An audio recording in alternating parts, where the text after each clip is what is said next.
Thank you. Good morning again. So we're honored to have the chairman of the United States Environment and Public Works Committee with us this morning. For those of you who don't know, that is our oversight committee.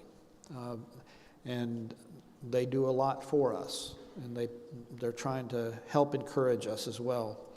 Senator Shelley Moore Capito was first elected by the people of West Virginia to the United States Senate in 2014, becoming the first female senator in West Virginia's storied history.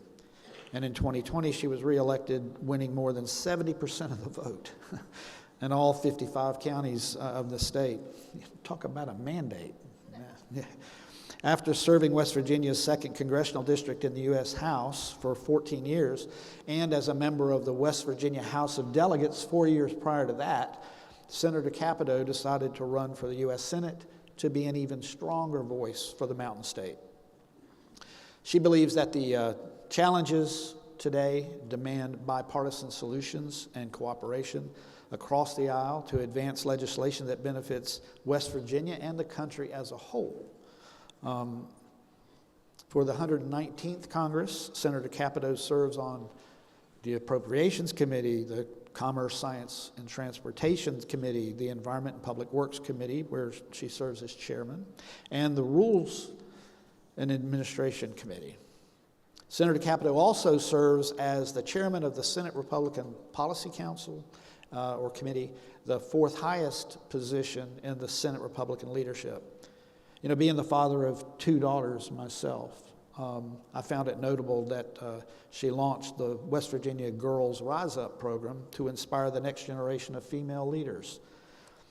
As chairman and leader of the EPW committee, Chairman Capito is committed to promoting a common sense regulatory strategy and protecting affordable, reliable energy production, building our nation's infrastructure and encouraging economic development. A lifelong West Virginian herself, Senator Capito was born in Glendale in the northern panhandle of the state. She owns a Bachelor of Science in Zoology from Duke University and a Master's in Education from the University of Virginia. She and her husband Charles reside in Charleston, and they have 3 adult children and 8 grandchildren. Ladies and gentlemen, please welcome Senator Shelley Moore Capito.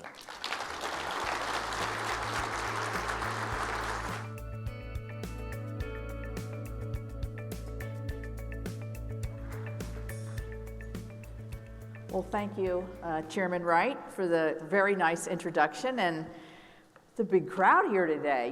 You nuclear people get up early and get going. This is great. It's great to be here.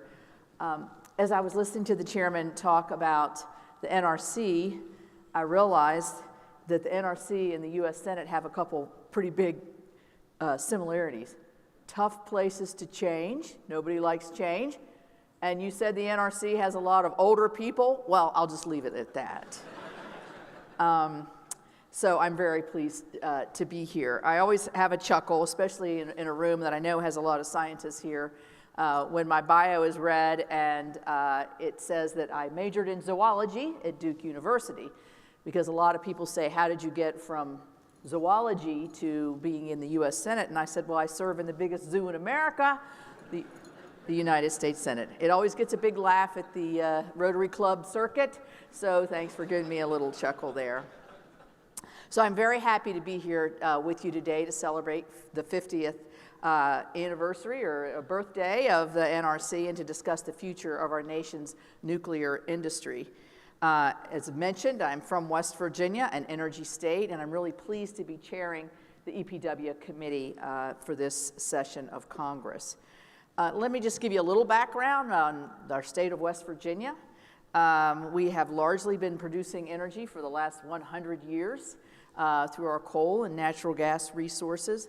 And energy production is something that the Mountain State is very, very proud of in our legacy.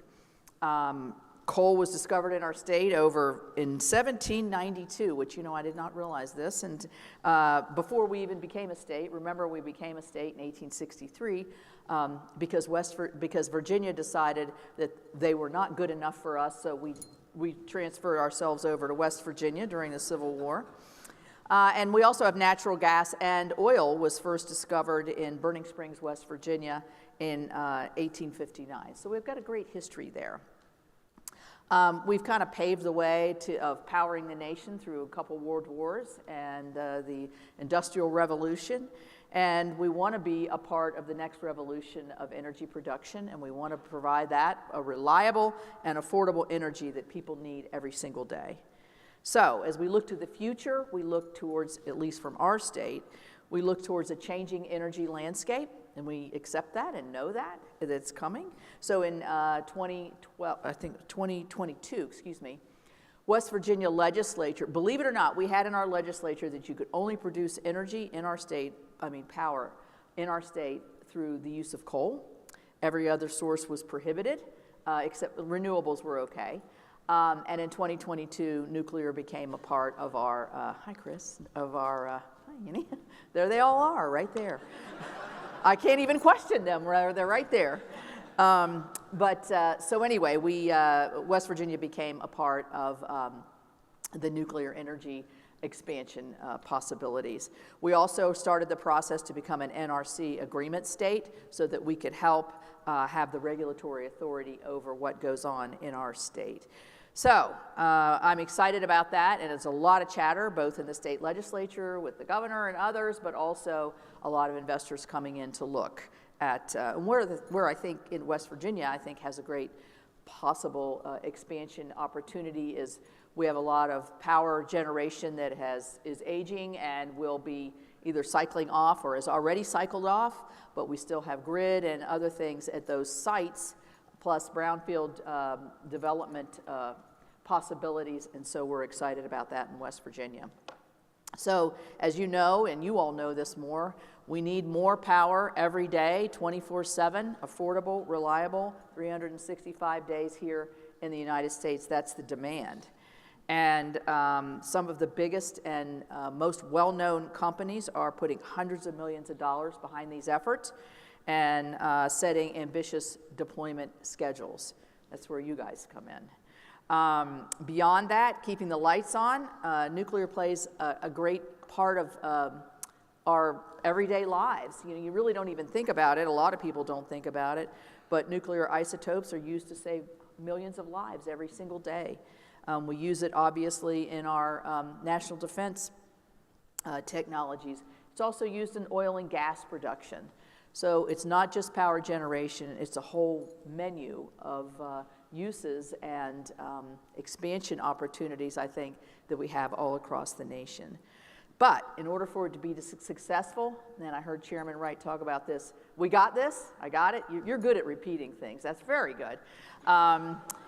We got this, but it has to be everybody's got to be on the team. And the U.S. Congress is no different here. So, you know, I think as we look back at where we started many, many years ago with the Atomic Energy Commission, later becoming the NRC, and now into 50 years of NRC, I think that some of the foundational law that was put into place has become antiquated, not useful, needs to be moved. That big ship needs to be moved into the direction of where we want to go in the future and what the demand is. As we were building on President Eisenhower's Atoms for Peace vision, Congress recognized the tremendous opportunity for atomic energy and declared it a vital part of our common defense and security, and that's no different today. And these principles of supply do apply to everything that we see today and where we want to see the expansions.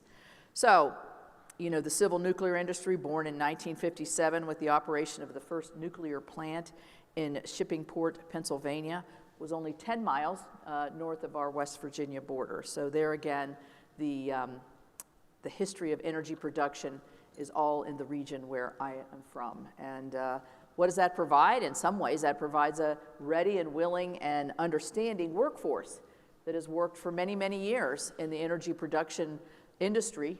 And the transitions that we see that include expansion of nuclear, I think provide great opportunities for the people that I represent.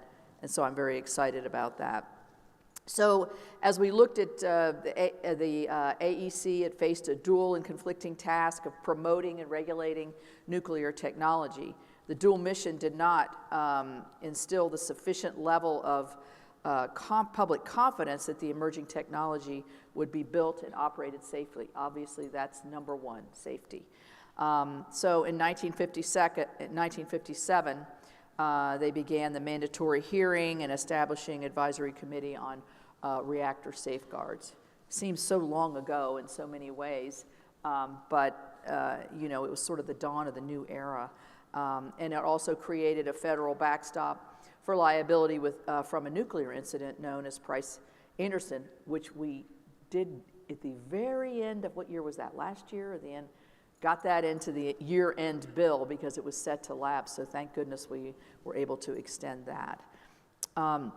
So then in '74, we passed the Energy Reorganization Act to establish the NRC and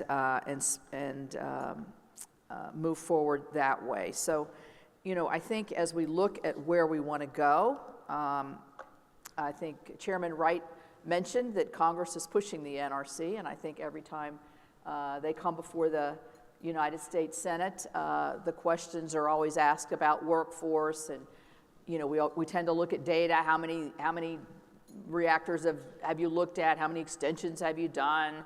What types of things are you looking at in terms of extension of life of plants that are existing? This is where I think we came to the ADVANCE Act that had been sort of in the motion for about 5 years. And that seems like a long time in some sense, but these are very complicated issues. You all are the experts here in the room. We rely on you as the experts in the room to help us put the guidelines of the regulatory environment in place so that we can best serve you.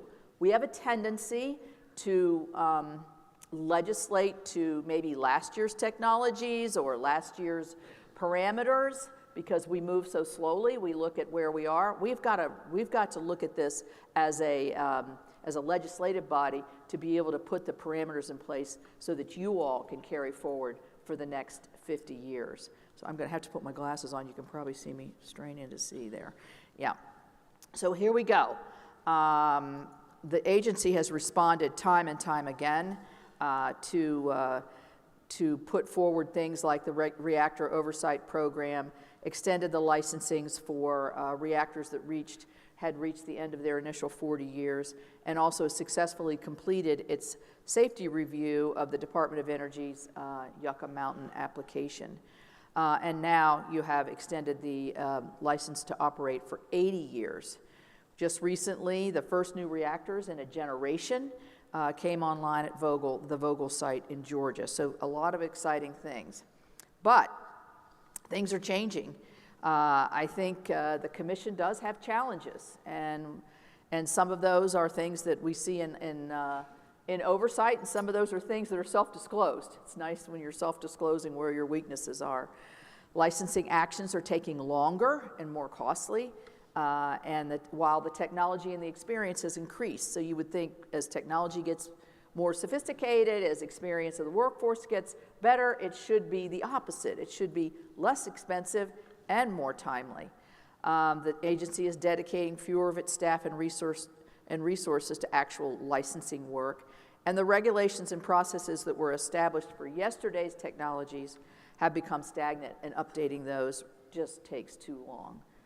Our regulatory environment overall in every aspect, permitting, and this is no different, is such a cumbersome process and very, very lengthy.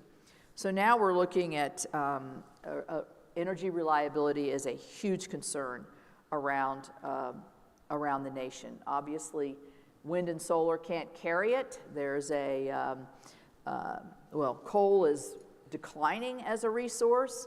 Natural gas is filling that gap, but we really need more base load, and we need more vibrant reliability so that we can also not just provide the reliability, but also provide the affordability, I think, that many of those, particularly in the heartland and where I live, and everywhere in this country, are demanding. And nuclear must and will be part of the solution. So that's where we came to the ADVANCE Act. As I mentioned earlier, it was a 4 to 5 year project. I was very proud to be invited into the Oval Office to have President Biden sign this last summer. In my bio too, it mentions bipartisan solutions. This is a good one. Bipartisan, it passed in the House 393 to 11, and it passed 88 to 2 in the Senate. Now, you could ask yourself, where were the other 10 senators? And I don't know the answer to that question. The ADVANCE Act really gives us a suite of policies, I think, to reduce the regulatory costs, increase efficiency, predictability, and timeliness. That's the whole point. And we must be ready to license new technologies for new uses. It can build on our previous successes and carry us into the next several years. But the Commission must be provided with the tools and the resources to achieve success. So we're in for generational change. We're up for it. The Congress is up for it. My ranking member is one of the biggest environmentalists in the United States Senate, Sheldon Whitehouse from Rhode Island, and he was the co-sponsor of this bill with me and is ready to get to work on, because a lot of people are asking me about what about ADVANCE Act. We always have a tendency to name everything that's the next generation 2.0. I don't know if that's an old person's way of looking at it, but they're all asking about ADVANCE Act 2.0.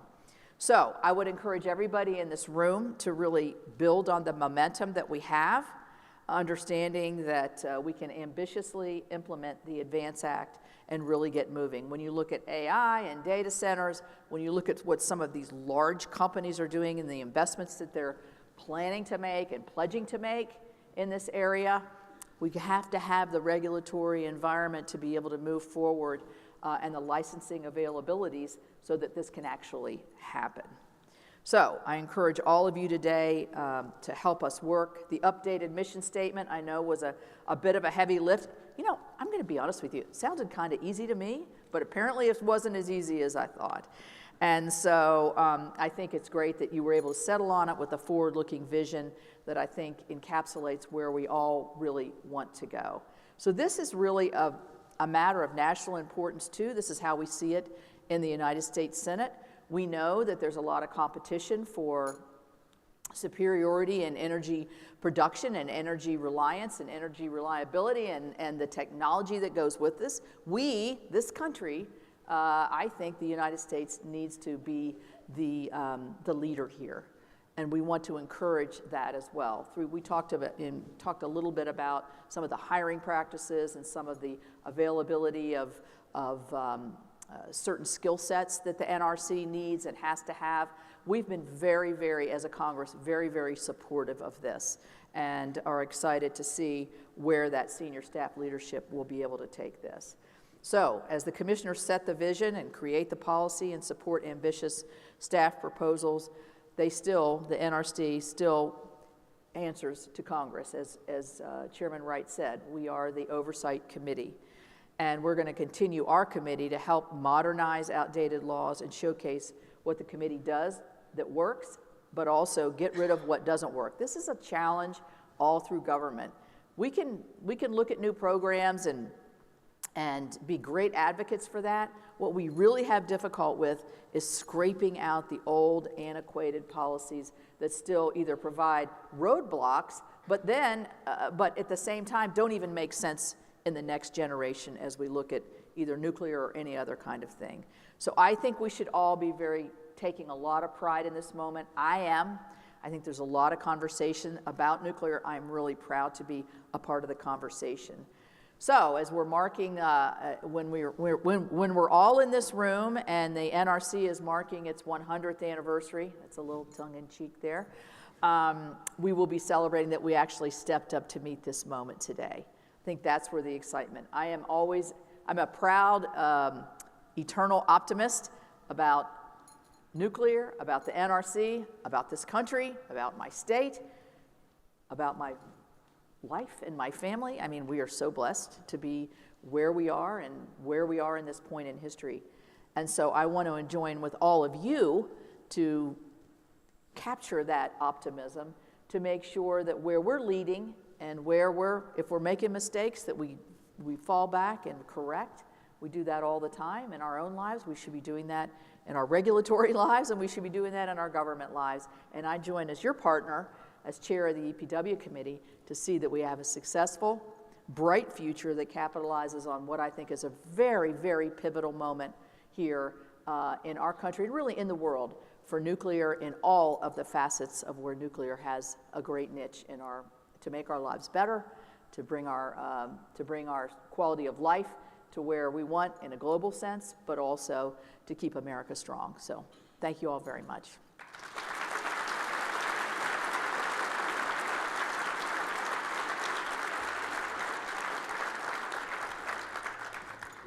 Yep. We'll take seats over here. We'll go to the middle. Yeah. Middle child in the middle. You're putting me in the middle. Well, I was an older child. You're an old. We can tell. Oh, just kidding.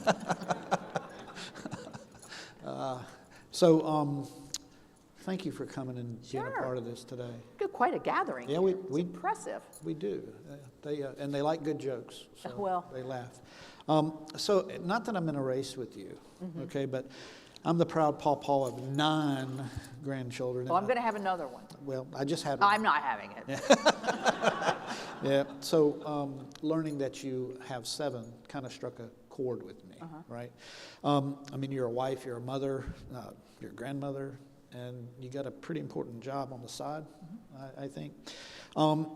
So for the benefit of the audience here, I'd like to know a little bit more about you as just a warm person, right? Oh. What do you do? Tell me a little bit about your family and that kind of stuff. Sure. Well, that's a nice question. Thank you. Well, you mentioned that I was born and raised in West Virginia. I won't go through my entire history, but in a small town called Glendale, West Virginia, which is just south of Wheeling. And there are several famous people from Glendale, West Virginia. One is my father was a former governor, so I'll count him as number one. Brad Paisley, the country singer, is from Glendale, West Virginia. And Lady Gaga's grandparents are from Glendale, West Virginia. And I asked my aunt one time, who knew them quite well, I said, how did Lady Gaga get from Glendale, West Virginia to what she's, I don't know, they were always a little weird. But anyway. And so anyway, I was blessed to have a father who was in public service. And so that sort of inspired me to run for the very first time in 1996 for the House of Delegates.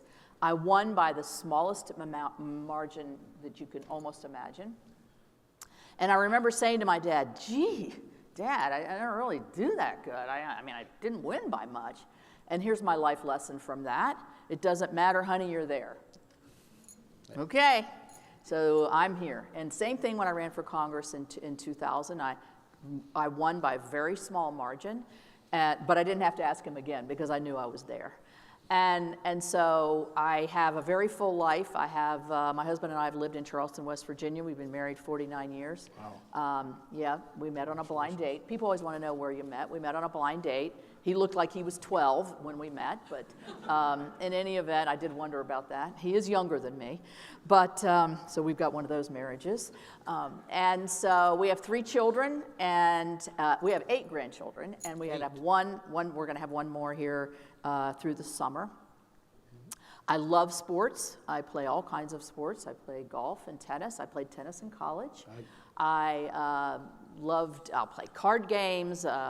So I love to compete. And so how did I get in a job where I got to compete every 2 years or every 6 years? And so I consider myself very competitive. Some of the life lessons I've learned, because I do have a very busy life, and I think everybody learns this in their life, one of the hardest things for a political figure to do when they're asked to come out to North Bethesda at 8 in the morning is to say no. You have to learn to say no. I didn't say no. No, you didn't. No, I didn't. But I'm sure I passed on 15 other things at 8 in the morning on, no, just kidding. But it's really, really difficult, and I think everybody in their lives, it's difficult to tell people no. And I think when you learn to say no, you sort of preserve your own sort of control over your own life. And so I always prioritize. I have a great life, and I'm very blessed, and I have wonderful staff that help me fill my life with all kinds of data points on how to move through, the very complicated things like nuclear. Yeah. So you actually hit on a couple of questions that I was going to ask. You were going to ask me about Lady Gaga. I knew that. So, we all have to decompress, and you were talking about and I learned that you're a pretty competitive person. I know you play tennis. I know you run, I believe, and I was a long distance runner in college. And you're co-chair of was it the Pickleball Caucus? Pickleball Caucus, yes. Well, it's supposedly the game for the aging, And so I'm had to get on it because, again, I'm in the Senate. But, it's a little sensitive for me now because I was playing pickleball against my husband in August and he fell. Oh. It's the orthopedic surgeon's dream is pickleball. We learned that. Yeah. And he broke his wrist. So maybe I'll get off that caucus. I think it might not be a good thing. So I know you're like co-captain of the softball team, women's softball team. Mm-hmm.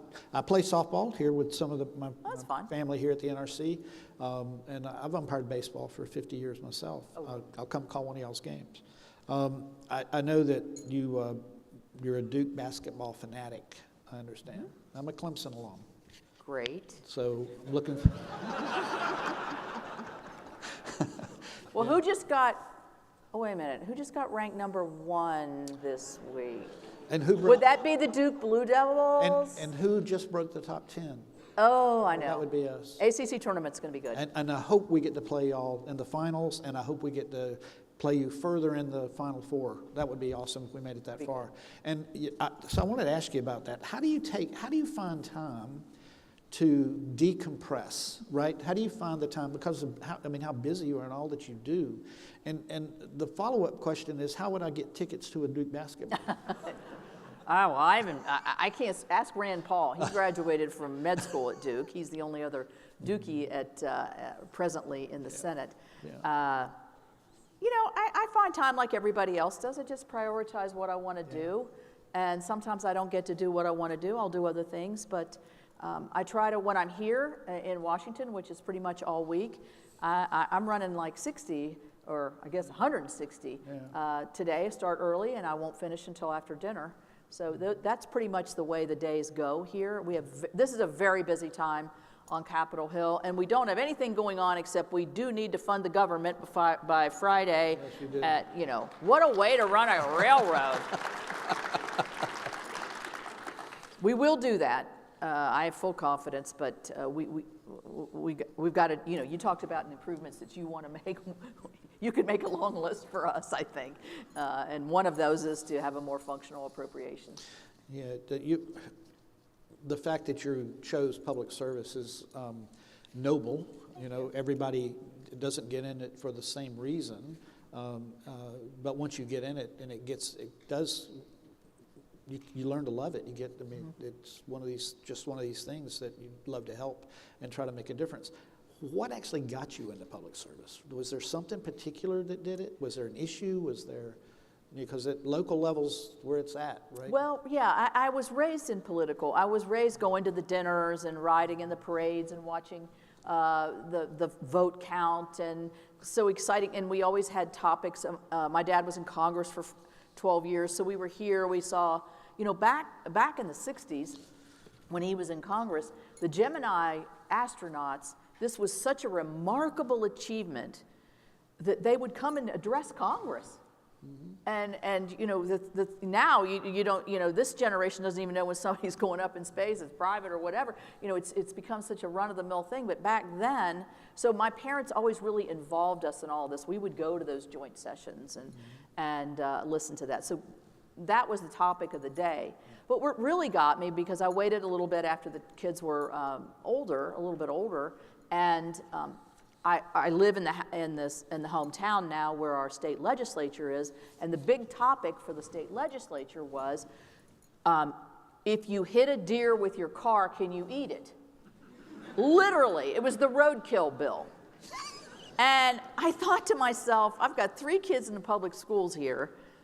Can we not sort of focus on things that are a little bit more important than the roadkill? By the way, it did pass. So if it happens in West Virginia, you want to take that sucker home with you? Have a good time. But so That's how I hunt today. Yeah, they're everywhere. They're everywhere.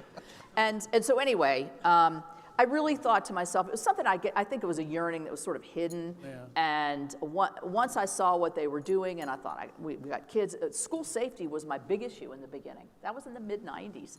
And think about where we've come, and unfortunately, not in some of the better ways. And that's sort of what jump-started me there. And I loved the state legislature. It was fun. It was only 60 days. That was the nice thing. People say, what's the difference? I said, well, there's an end to the state legislature. There's an end. There's no end to this. It's every day. Yeah. So you've been very passionate about the ADVANCE Act, getting it moving, getting it to the state where it finally got passed, and beyond a bipartisan effort. And we have been working hard since July to try to get everything that we needed to get report-wise done. We did get the mission statement done. Great. I think we hit the mark there. For the people in the audience here who are at the NRC, what are the indicators for success that you're going to be looking for? Can you share some of that with us? Well, I think the indicator for success that we have, 5 SMRs built by 2030. I don't think that's a good way to measure your progress and the progress of the industry. Speed is something that we would like to see, but not at the sacrifice of the core mission, obviously. Right. And so I think the fact that the rules of the road are clear. We can help you if we need to, and hopefully you can do this as a commission. Clear out the underbrush of things that are no longer useful, that are repetitive. You were talking about the alternative site issue. And Andy over there, who's my nuclear guru, we know Andy, he said that that's part of the NEPA process, that you have to have, am I correct on that? Yeah. Is he correct on that? Yes. And he is, thank you, good. Fact-checking my staff. But in any event, to me that— Part of your performance review. that sounds so cumbersome and so repetitive. If one site's good, why not go for it if it meets all the parameters? So we're going to try to look at permitting reform, which should help you and help everybody here who's looking at development. But I think honestly, if I see the conversations coming into my state of people that are looking for places to put data centers, or looking for places to create that have excess power, that can create power, or even site SMRs next to, which is one of the conversations that are coming. Right. We can't just lollygag on this, because somebody's going to fill the gap, or we're going to lose, and all that investment will go overseas. We don't want to see that. So I think speed is important. Results, to the final is measurable, and I think is important. And I think also the hiring issue that you mentioned is we have been, and every time the NRC comes up, it's always, we do talk about FTEs and what you're budgeted for and what you're using it for and how many people do you really have, but you have gaps in talent, and so we've opened it up to be able, so we're going to look at that as a measurable. Are you actually hiring into that? Is it successful? Right. And so those are some of the things. But, I'd love to go to a ribbon cutting. You know how we are. We love ribbon cuttings. And so that would be a good thing, too. Yeah, thank you for that, because workforce is the big thing. And we have, and one of the things that the agency is proud about is that we have intentionally been looking at FTE from when the Renaissance didn't come the first time. Mm-hmm. And we have been shrinking down using attrition. But if we go much further, we're going to actually be at a FTE number that goes down maybe to 1976 levels. Mm-hmm. That's okay if we've got the right people to do what we need. And so you're right on, we've got to identify what it is that we do, and they are on it. They got this. Mm-hmm. They got this. I got one last question I wanted to ask you here. We did our mission statement, and safety's still safety. That's the number one thing. But our mission statement talks about advancing for the common defense and security.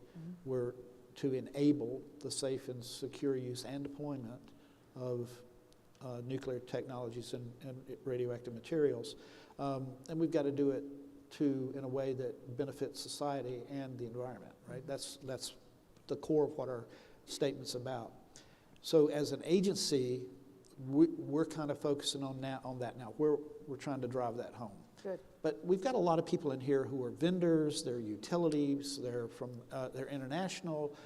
What is the role of the private government, private people, people now that are not in government? What role do they have in the future of making sure we get this done efficiently? Well, I mean, they're the major drivers. I mean, I think these are major financial investments, whether it's the equipment, whether it's the final construction, the variety of I don't want to say occupations, skill sets, I guess would be a better way to put it, that need to put all of this together are private sector folks. And so, it's not just a supplier, it's somebody who's doing the technologies, the drawings, the engineering, all of these kinds of things.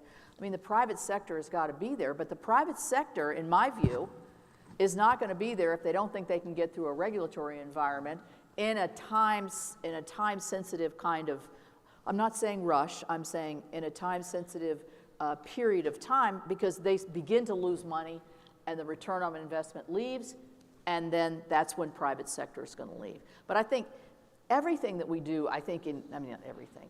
I believe that where government works best is when government works best with the private sector, with our educational institutions, and with obviously our regulatory body or the government. I will put us all in there together. It's got to be a partnership, because in order to be not one single entity can carry the load. And so I would encourage the private sector. I met, I think every single aspect of the workforce is changing. And where do young people want to go? Do young people want to get into nuclear technology? They sure do. They better, because we need them. And with the way the technology is changing, a lot of other, you look at something like the transportation. There's a commercial, and I know I'm going on too long, but there was a commercial on TV that I thought was really good. It was where the guy says, "Mom, Dad, I got a new job." He'd just gotten his MBA or something, or his master's in engineering, and they said, "Oh, good, Johnny got a job. This is great. What's your job?" "I'm going to work for the railroads." "What?" Because that sounds old. That sounds, antiquated. It sounds irrelevant to, they're thinking he's going to be a nuclear scientist or something. And so I think we have to make all of that AI, what AI is doing, what the technologies, the new technologies are bringing to manufacturing, and nuclear is no different, to bring it to the younger folks to say, these are the exciting areas to come to. And I know you're working with your educational institutions, because that's critical, but you have to go down even to the lower grades, to the middle schools, to the high schools, Yep. to talk about what you're doing. And that's where I think private sector can really help, because when the private sector goes into a school and shares one of their scientists or talks about the world can open up to you if you come into a career such as this. This is where I think the private sector can really play a good role as well. Right. Yeah, I'm really excited about the younger crowd coming into nuclear, because it used to be a lot of people got in it for ideology or not, or didn't get in it because of ideology, and now it's more they see the benefit. Right, and they know, and they want to be a part of that solution. They want to save the world. That's what they want to do, right? Well, and I think the younger people, if I could just say one other thing, and I didn't mention it in my speech, is that nuclear, at least on the power sector of nuclear, is green. Right. And younger people want greener solutions and more environmentally sensitive solutions, and this is one of those major areas that I think nuclear can just drive a truck through, without the gasoline, of course. Exactly. Yeah. Yeah. Well, so we're getting close to the end of time, and I want to thank you again for spending some time with us. Sure. And the quality time you spent with us. Oh, I enjoyed it. It's great. And it's truly been an honor to have you here. I do have a gift for you Oh. that I'm going to give you. I made it. Oh, wow. And paid for it myself. So I'm It's going to give you it's that. a medal declaring Clemson the. Yeah, yeah. It's a Go Tigers hat. No. Oh, that's pretty good. Make Adams great again. With the flag on the back. Thank you. Yeah. So, ladies and gentlemen, please join me in thanking EPW Chairman Senator Shelley Moore Capito from the state of West by God, Virginia. Yep, man. This is great. Thank you so much. Thank you. Enjoy the rest of it.